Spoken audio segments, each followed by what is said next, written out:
everybody. Welcome back to Homeschool Minnesota. As you can tell, my voice is a little bit weird today, but that's okay.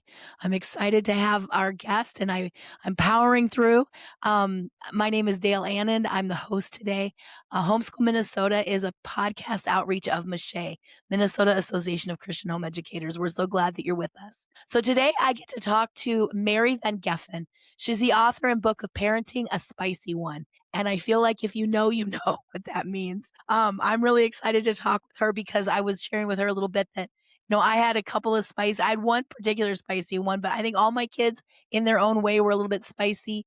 Um, Anyways, I'm just excited to talk with her about what does it take to parent a spicy one? What does that look like? Yeah. So let's just get right into it. Mary, thank you so much for coming today.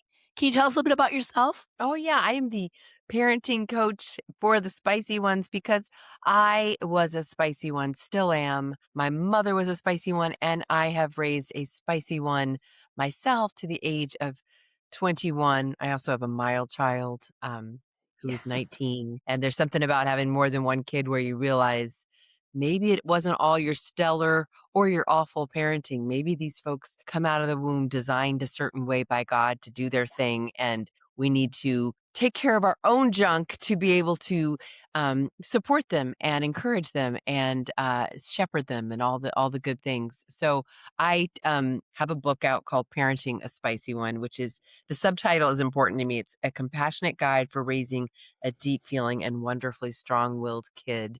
And I Love think that. of this as kind of like the antidote to maybe James Dobson's version of what to do with a strong-willed kid.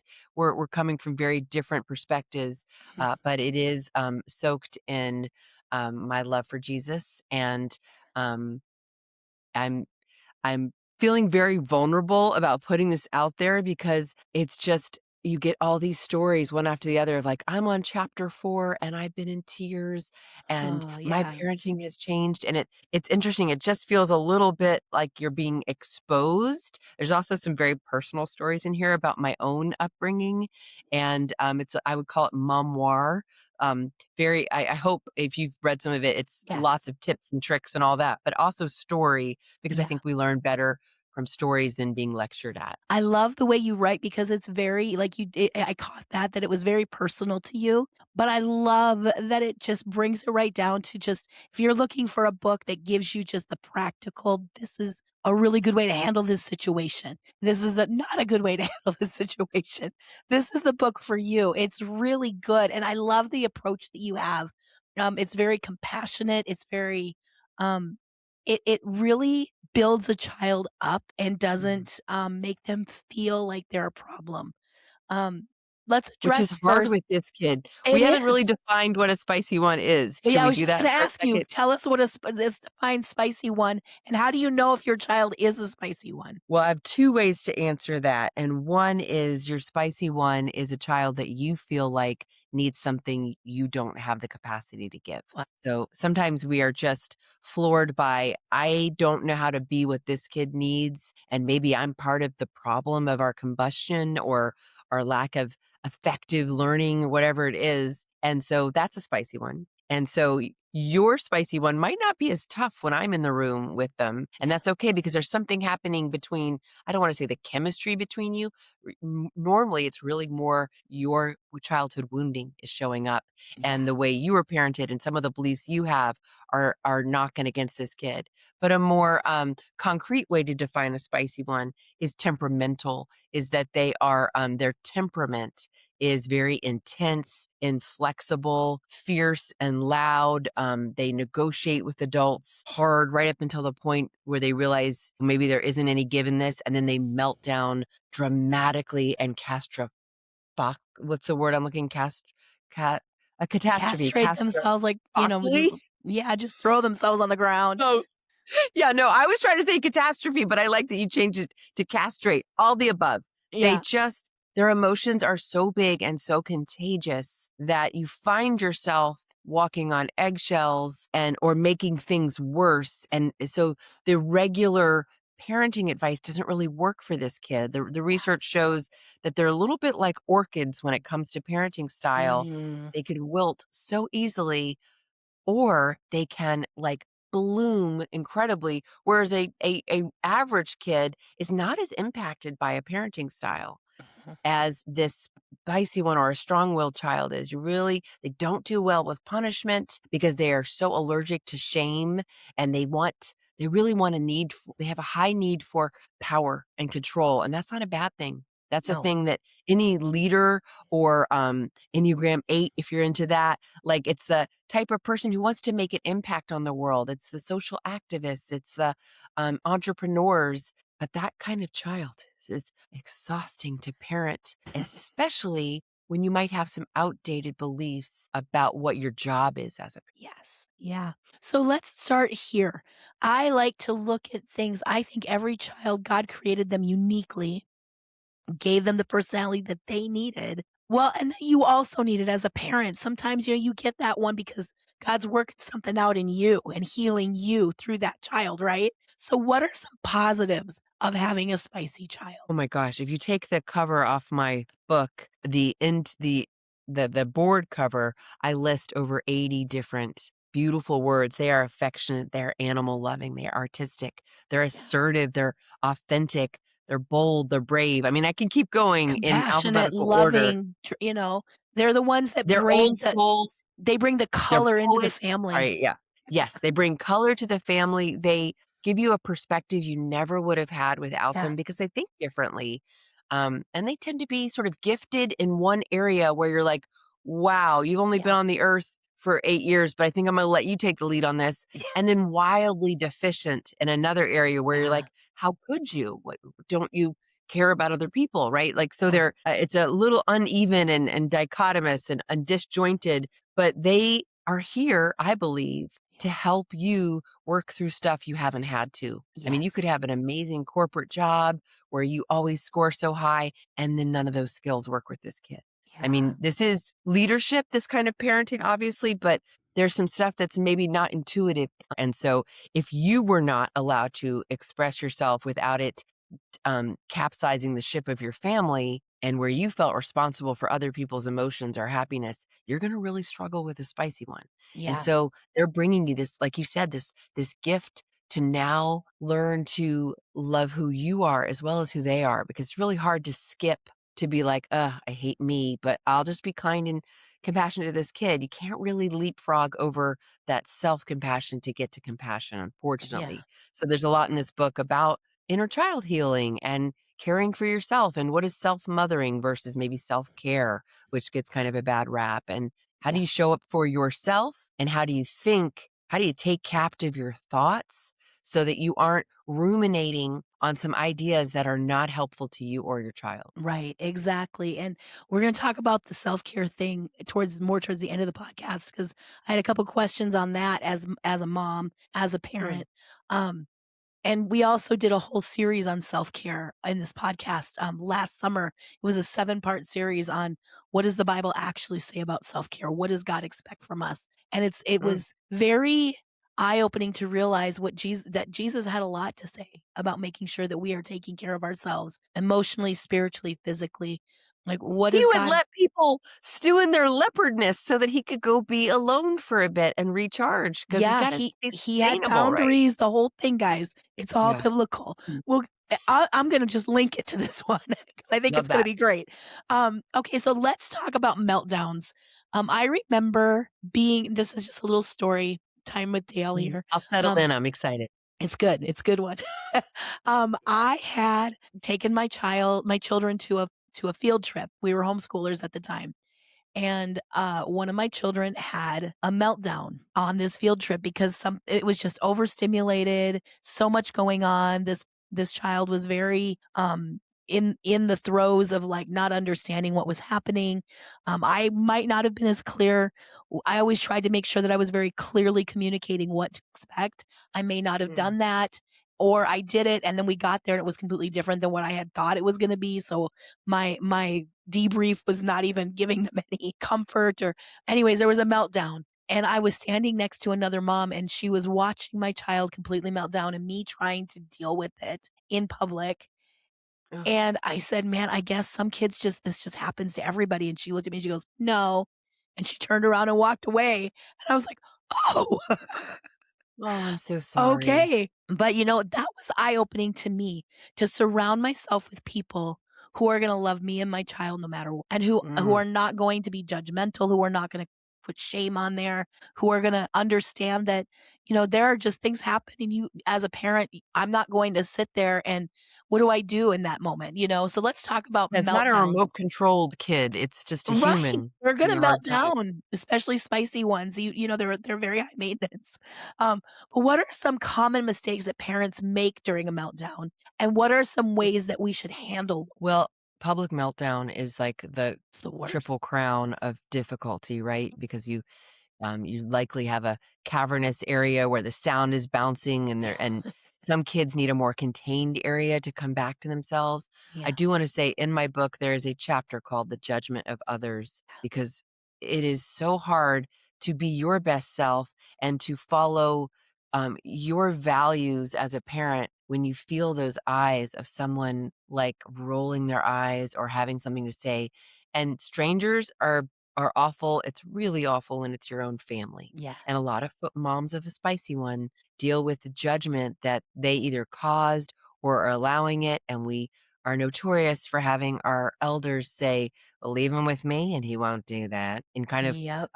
intimating that they could use violence Spare the and rod, it spoil the wouldn't happen. child. Yes, yes, all that poor theology. As if So that's I going just to want to make say a that. difference. Yes. And there's enough research that shows this child doesn't do well with that. They're either going to, I mean, there's a whole, I just want to time out, say that there is like this wave of estranged children who are going no contact with their adult parents. And I can almost guarantee you every one of them is a spicy one. These are the kids more at risk for saying, you know what? You don't see me. You don't respect me. I'm out. And so Yeah. we really need to be mindful and careful about the way we are in relationship with this child. So what do you do in a meltdown and what don't you do? I have a whole chapter called Meltdown Magic, What to Do in a Tantrum. So I'm fudging as I open it up because there's so much in my brain. Well, and let me Um, real quick just say, spare the rod and spoil the child. It doesn't mean that I'm against discipline, and it doesn't mean that I'm against consequences. I don't, it doesn't say what the rod is. It's the rod of correction. What does correction look like? It doesn't always look like the same with everybody. It doesn't always mm, look the same in every circumstance or situation. It doesn't always look the same, um, with every person. I mean, every child is different and they respond in different ways. I could discipline my oldest child, if I just said to her, "Hey, that's enough." That was it. That was enough. She never it was like, "Oh, okay." That was enough discipline for her. But then my other ones, it wasn't that way. There was a little bit different approach to them. mm. Timeouts worked better than other things in some cases, and so there's just ways of, like, looking at your children. I do believe in discipline, and I do believe in correction. I do believe in consequences.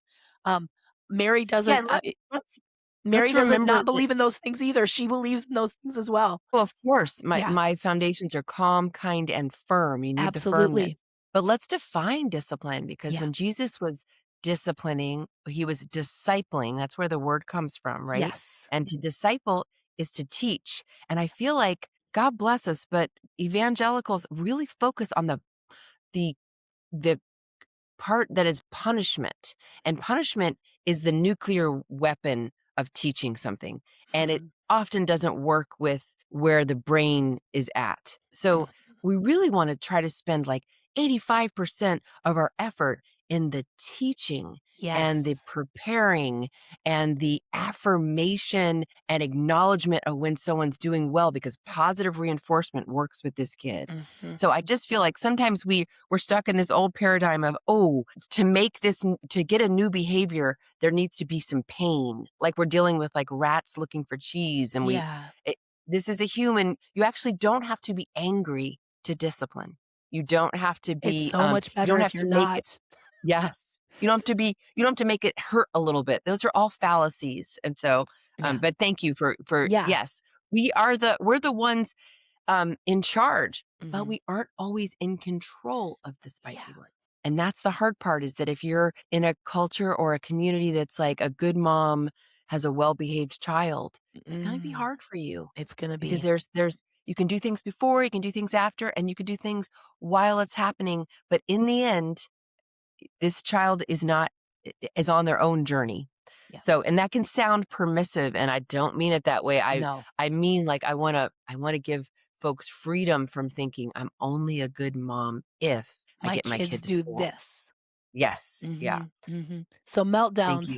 Talk to us about Okay, so meltdowns, Mary. meltdowns. Well, let's just remind everybody that during a meltdown, the Mhm. prefrontal cortex has gone offline, and they are in their animal brain, and they are thinking in verbs if they are thinking, and they are no longer, they're not in their learning brain, right? So what you don't do in a meltdown is talk a bunch. Try to They teach them. can't hear you. There's no disciplining during a meltdown or teaching during a meltdown because it's just not being received. You're wasting your breath. What's happening is more mammalian than that, right? Mhm. You're both mammals, and your child in this sort of fight or flight moment is scanning you for predator or prey.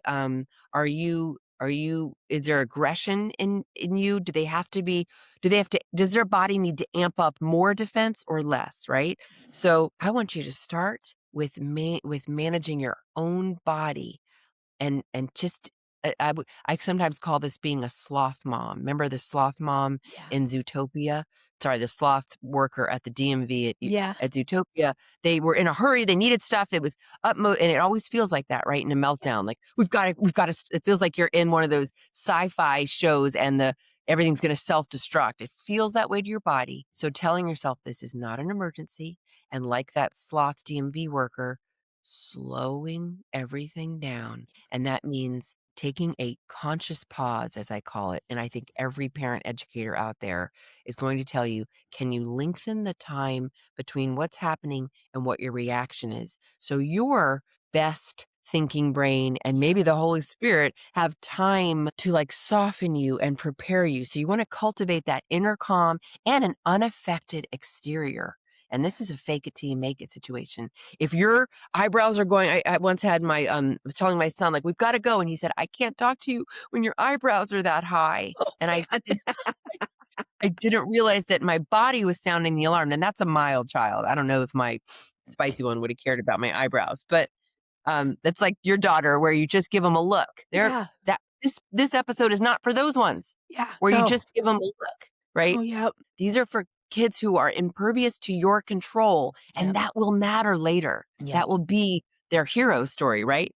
But anyway, so cultivating an inner calm, an unaffected exterior, and then connecting with your own heart and the Holy Spirit for a moment. Yeah. Like just taking a moment to remember you are more than this beating heart that's going really fast and your Yes. blood pressure is rising, like slowing down and like checking in. Yeah. There we could watch a side by side video, and a parent who immediately is like, no, we're not doing, who goes into battle with this kid is going to have such a different result. And they're Yeah. going to feel so differently about the outcome than one who slows everything down. And maybe there's that judgmental lady who's like, are you going to do anything?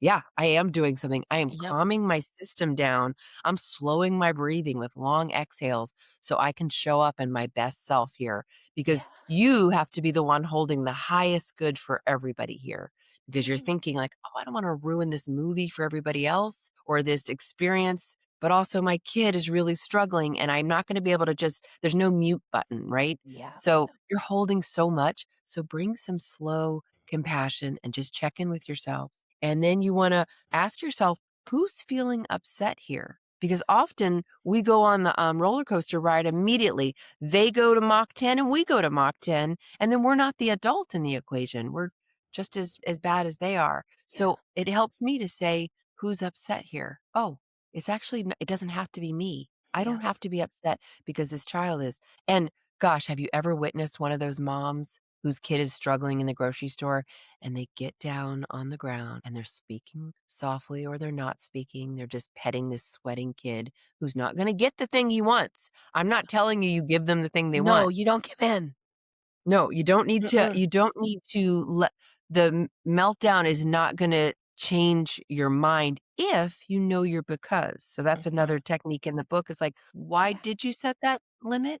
It's really important with the spicy ones that you feel really clear in your soul that this is an important limit. And if it's not an important limit, this is a kid who really appreciates knowing they have an impact on things and that there's justice, that you survey the system and you are flexible when they make a good point, right? So but if you determine like, no, we're not going to get ice cream for breakfast, then you hold it and you can still have empathy for how their little system is overwhelmed by that boundary and how Mm, much grief they have. It's their job to grieve.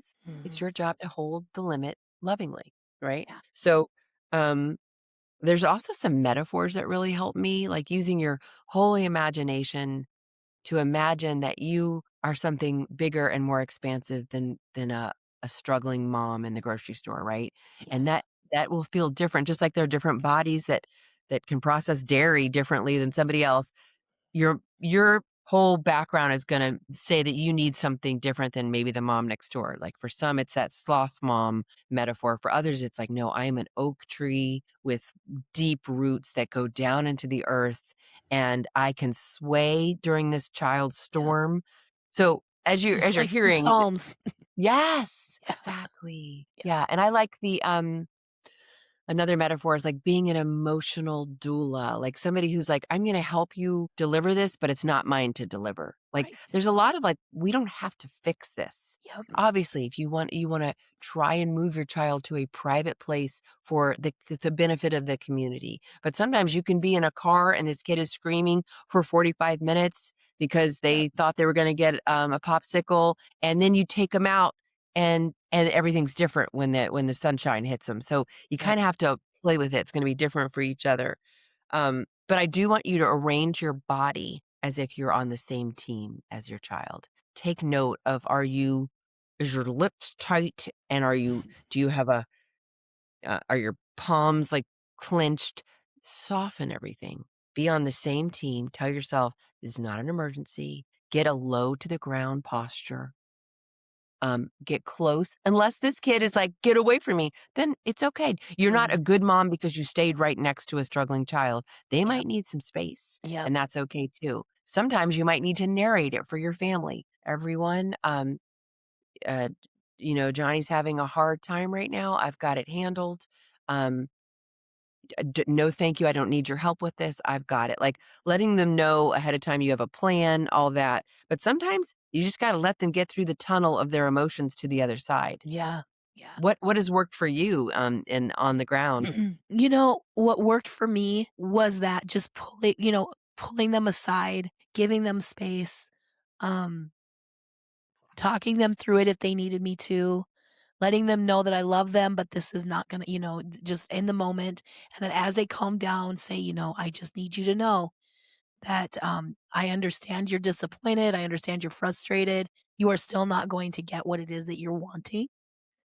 That's just the way it is because, I said no, or this was a boundary or whatever. Yeah, I Um, would submit you don't really need to say all that because no, that's what their reaction was, like, they know that, so they then it's already like, know it. Yeah. "Yeah, I'm sorry you're disappointed, I'm sorry you're disappointed, let's but leave this is here." just how it is.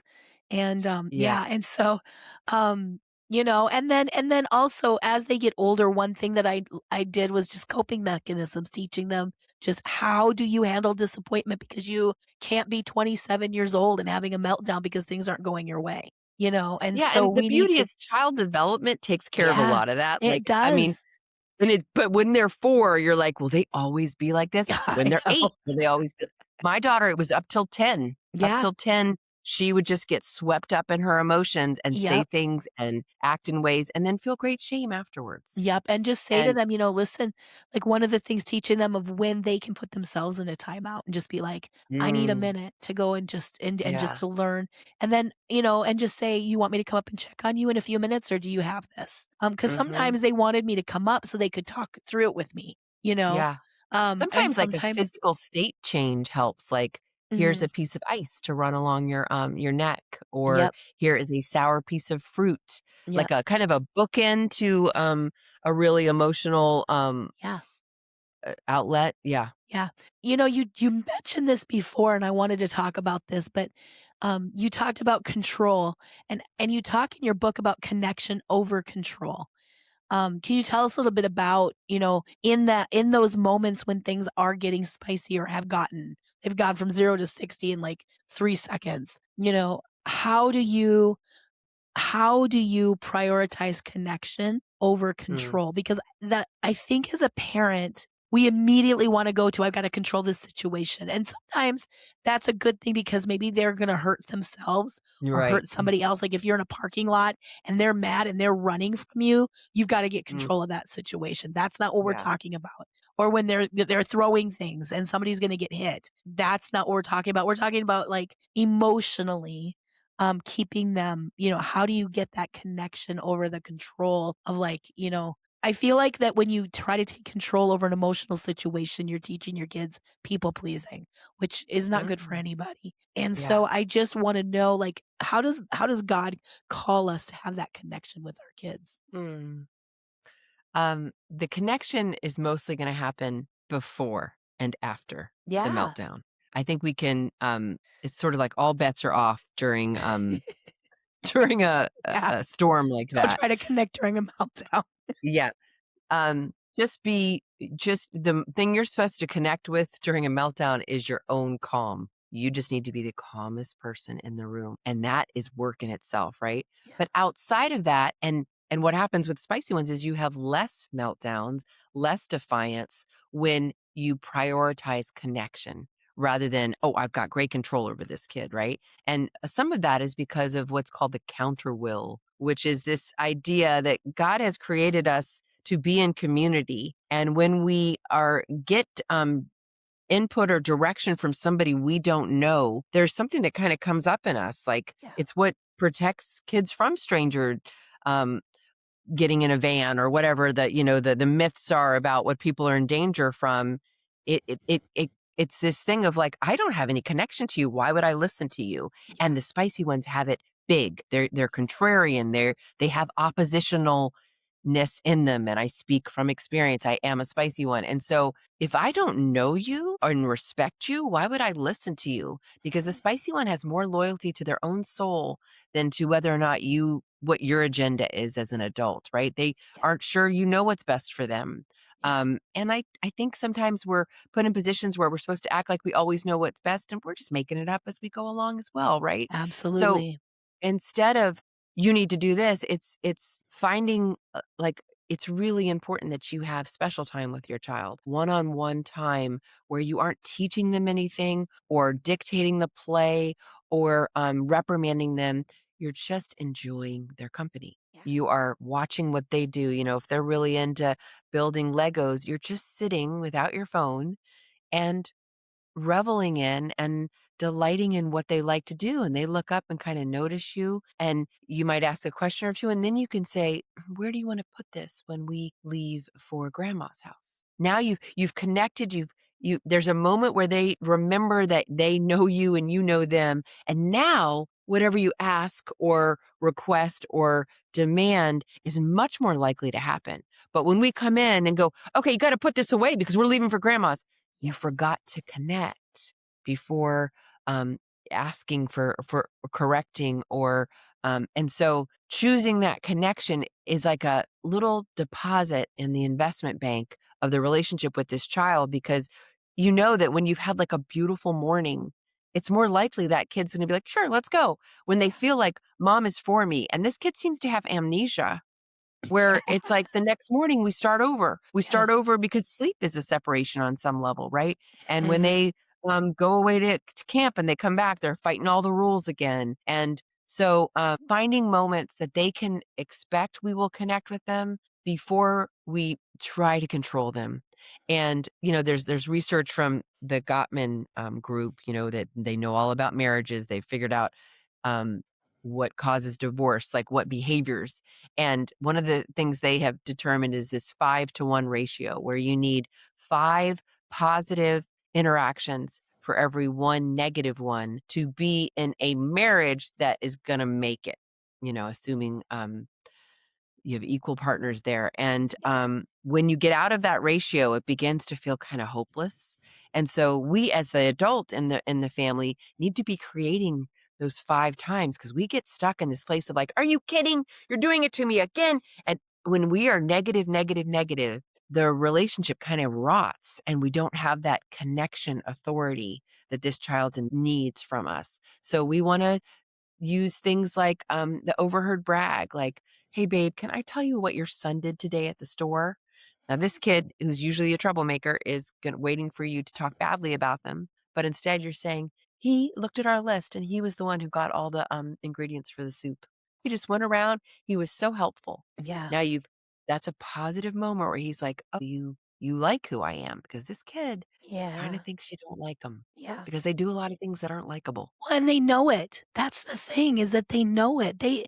They know that they're not reacting the way as everybody else. They see it. It's just there's something in them that doesn't there's like this I don't even know. It's not broken. It's not a broken thing. It's more of a they just have such big feelings about everything, and they're too young to know how to rein those in and how to redirect them, and that's where parenting right? Is that you're Yeah. teaching them those are big feelings, and that means, and I'm not, this whole, like, I don't know, I do believe in consequences, I do believe in discipline, but I think that sometimes, just teaching your children how to redirect and how to go, "Gosh, I see that, man, yesterday you had that meltdown and let's talk about what led up to it and what could we have done to redirect that?" You know, what are some Yes, things and that sometimes, though, you're gonna get a kid yeah, who is a deep feeler. It's like the yeah, future poet, yeah, and they process things so differently than you, or maybe they're highly sensitive. There's like 20% of our population. Or maybe you've got a kid who's neurodivergent, whose yep, brain is literally wired differently so different. to go after things that are novel or to Mhm. create some dopamine in their brain. So it's not always a behavioral No. thing that can be corrected. Sometimes it's like, wow, I thought I had a dog, but I got a cat. And there's only so much I can do to get this cat to sit and do the things that a dog would willingly do, right?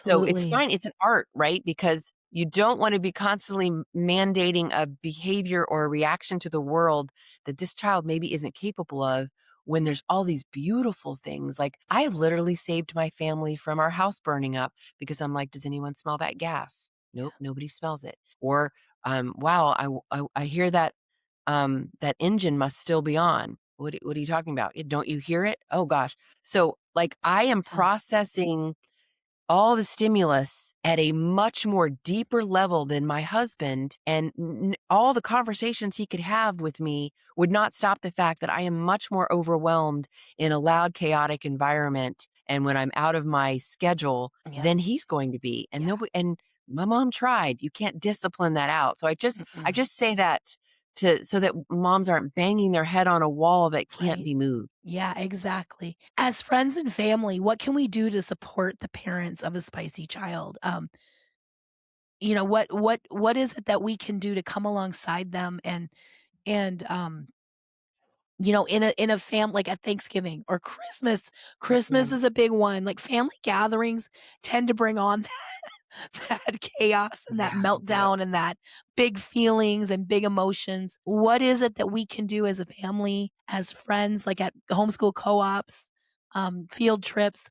How do we come alongside that parent and that family? What a sweet question. I never get that question. I always get, what do I do to get my family to not come at us over Oh, Christmas and to not make comments and usually, and then I'm helping them like work with their mother to talk about like we have a shared interest, and that is that this child would grow up to be compassionate, right. community minded, love the Lord. We share the goal. We have a different way of getting there. Yeah. And mom, let me be the disciplinarian, and that's going to look different than how you would have done it.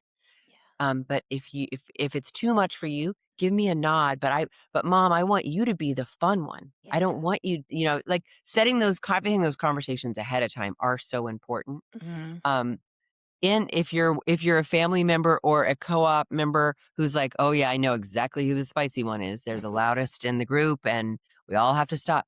It's it's not rolling your eyes. It's Mhm. giving, language to your child about, yeah, they're still learning how, like, putting it in a they haven't learned how to calm their body yet, or they're still learning how to, be flexible about our Mhm. plans or whatever, or they have a hard time with their emotions, they're still working on it. Like putting it in some kind of growth mindset for your Mhm. own child and modeling that we have space for all the different flavors of humans here. There's also, liking the child, and that can Yes. be hard. I was spending some time with a kid who we would be in this group, and every time the leader would say, does anyone have any questions? And this kid would shoot up their hand. And I'm thinking, they don't really have a question. This is like, they got to get their 10 minutes of fame. And then I had to like, okay, stop. What's happening is this person is an experiential learner and they are managing their body to stay engaged. They have to have some Yeah. conversation. It's like keeping them in the room versus walking around and not. And so it's kind of like, try and like that child. Yeah. Say something to the mom like, "It is a pleasure to watch you parent. Your child is so vivacious and energetic, and I'm just really proud of you." Yeah. Like you will embolden that mom to keep setting the boundaries, disciplining, being firm, calm, and kind when you give approval and compassion to them, not when you tisk and roll your eyes and make them feel like they don't belong in the community. Yeah. I also think to remind ourselves that we're parenting our children, we're setting an example to them of how we will handle it if they have a spicy child. Say I mean, more. Say more. it's just very I don't much. get that yet. Say that again. Well, like, if Or you're okay, so if I'm in a group and my friend's child is melting down, and it's kind of a common thing, and I'm coming alongside them and being like, encouraging them or whatever, or, "Hey, guys, let's move over here and give them their space, and we're just mm, gonna come." It's teaching kids how to treat people. It's teaching mm. them that when they always reminding ourselves that we're raising the next generation of parents. What if those kids have a child who has meltdowns and you're the grandmother or you're the granddad? And it's them remembering, "Oh, well, when we were in co-op or when we were at family gatherings, auntie so and so had a little boy who did that. My kid does that. My mom handled it so well. This is gonna Mm, be you know what I mean? It's yes. remembering that how we treat people is how our kids are going to treat people, but also how they're gonna look at us when they need us.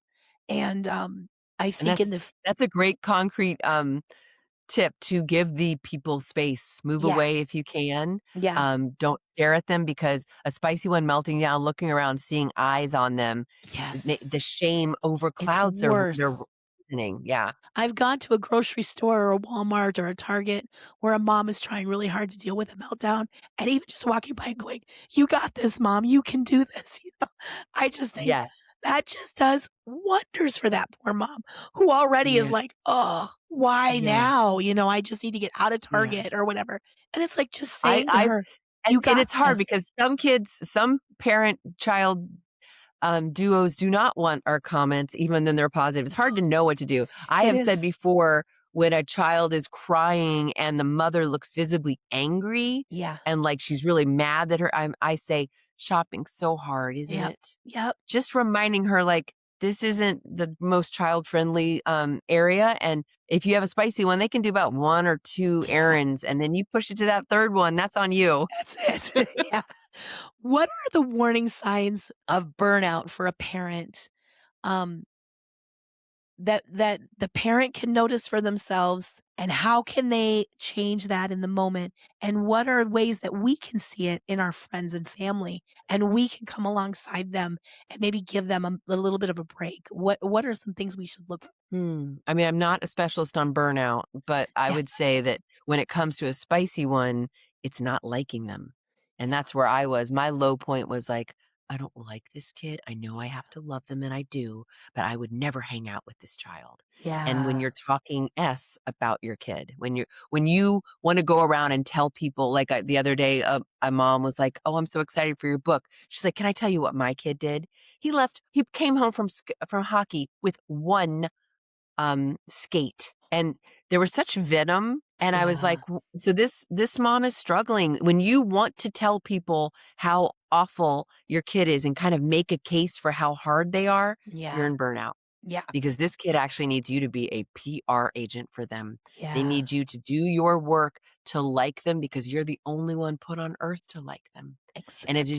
it is your God-given assignment to delight at this child the way God delights in you and this kid. And that takes work. It's especially if they're kicking up against some pain that comes from your own childhood. Yeah. For me, it was like, oh, this kid is so bossy and they are so sensitive and they're selfish. Well, those were all the things that were said about me as a little person. So I Yeah. was just recreating that cycle. So I would think for me, the number one burnout sign is just not liking this child. Sure. And then the other is feeling just like you have so much rage, and I think rage is a part of motherhood, honestly, but when Yeah. you find yourself having these huge outsized reactions to what happened, and if you go back and look at the movie, like the babysitter would not have reacted that way, Yeah. or maybe your partner or your husband would not have reacted that way, that's a sign that you are out of your depths and need some support. And, I wanna make a plug here that a lot of times rage about what's happening right now is usually an echo of a past time when you Yeah. felt helpless and small, and now your whole system is like, "Not again. I will not let this happen to me because now I'm big," right? Yeah. And And I you can also control it. Yes. And it's really important to move your body when you're feeling that way. Like, we don't complete the stress cycle as parents, and our bodies are kind of set up that when something really scary happens, we dump a whole bunch of hormones meant to run and move power to the extremities and away from the thinking centers and the digestive tract. And so, what you're supposed to do is Yeah. run away from that lion or whatever. And instead, we sit there smoldering, and so get yourself in a plank position or get down in a child's pose or do 10 jumping jacks. Or there's a Go for a reason we yell walk. at our kids. What's that? Go for a walk. Yeah, go for a walk if they'll let you out of their sight. Or Yeah. but if, uh yeah, go for a walk, get outside. There's Get something that happens. outside. Change the Yeah. atmosphere completely. Yes, state change really helps. Yeah. I think too, understanding that, we talked at the beginning a little bit about self-care and whether or not, I just want to encourage moms and listeners of this podcast know we did a whole series last summer for 7 sessions on self-care. And God does it is biblical. It is biblical for us to make sure that we are taken care of. And so if you have any questions about that, I'm going to link some of those. I'm going to link the first episode to this podcast so you guys can go in there and see that. But and just start there with the first episode and go through each one. And it kind of does have to work in a sequence because it builds on each other. But anyway, Ooh, that sounds just great. something to And think about. one way to, like, a very small micro way to care for yourself, like you are the person in charge of caring for yourself, and guess what? You are, Yeah. is to check in with what's happening with your body just during your daily stuff. There's a part in the book where, like, I'm making peanut butter jelly sandwiches and the kids are running in and out the door. They've got a play date over and the door is slamming and it feels a little bit like I'm in combat, but I've never been in combat. And my body, and I notice that my stomach is completely clenched like I'm about to run a race and I'm just Mm, making PB&Js. And so taking a moment to soften the belly and unclench and let the shoulders droop, soften the face, open up the hands, and tell yourself, you're okay, you're safe. Because there's some overstimulation that happens in mothering that makes your body get ready for war. And when you're ready for war, you're not a great parent. So yeah. that is just a small way to self-mother, is to check in with your body and let things kind of melt a little bit more than they are when you're poised for battle. Yeah. And ask for help. Yes. Ask for help, ask a church pastor if you're like things are coming up and you're like, wow, this is bringing back childhood things and this sometimes it's God's way of just saying you need healing and I've brought you to a place where you're more ready for it now than you ever have been. So I want you to get the help that you need to get through this and to get the healing that I have. Yeah, and Um, don't be afraid to hold out for someone who has educational background in right. counseling, like pastoral counseling. A lot Yeah. of pastors are amazing at teaching the word, but they haven't gone through parenting classes. They aren't equipped on child development. So you also have to be Mhm. wise and steward your family well by knowing who to get advice from. Right, right. A lot of churches do have somebody on staff or in their congregation that can help you with that, and so, it's just really good to just get the help that you need. It's good that that we're the body of Christ. We need each other and to function properly.